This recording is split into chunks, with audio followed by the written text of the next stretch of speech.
বয়স 40-45 পার হওয়ার পরপরই প্রস্টেট গ্রন্থিটা বাড়তে থাকে।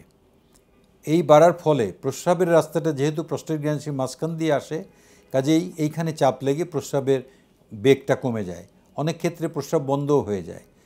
আর সিমটম যেটা বলছি সেটা এই বিনাইন এনলার্জমেন্ট এবং ক্যান্সারের কারণে বড় হওয়া প্রস্টেট একই রকমের প্রায় সিমটম হয়।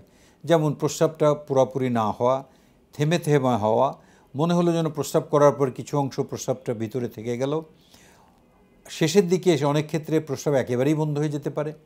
আর প্রস্রাব এই যে থেকে যাওয়ার ফলে বারবার প্রস্রাবের ইনফেকশন হয়। এছাড়া প্রস্রাবের জমে থাকার কারণে পিছনের দিকে কিন্তু এটা যে কিডনিকে অ্যাফেক্ট করে। এছাড়া অনেক ক্ষেত্রে প্রস্রাবে রক্ত যেতে পারে। এই রক্ত যাওয়াটা কিন্তু প্রস্রাব ক্যান্সারেরই যে লক্ষণ তা নয়, কারণ ব্লাডারে ক্যান্সার হলে, ব্লাডারে পাথর হলে, অথবা প্রস্টেটে যে বললাম যে আমরা বিনাইন এনলার্জমেন্ট, সেটার ক্ষেত্রেও রক্ত যেতে পারে। এটা প্রাথমিক পর্যায়ের লক্ষণ, কিন্তু যখন এটা দূরবর্তী কোনো অর্গানে ছড়িয়ে যায়, বিশেষ করে হাড়ে ছড়িয়ে যায়, এবং প্রস্টেট ক্যান্সারটা আমাদের দেশে পার্টিকুলারলি ধরাই পড়ে অনেক অ্যাডভান্স স্টেজে, অর্থাৎ স্টেজ 4-এ, তখন কিন্তু বোনে ছড়িয়ে যায়। বোন মানে এই মেরুদণ্ডের হাড্ডিতে বিশেষ করে, এছাড়াও অন্যান্য হাড়েও ছড়াতে পারে। তার মধ্যে রিবস আছে, স্কাল আছে, পেলভিক বোন আছে, এগুলিতে ছড়াতে পারে।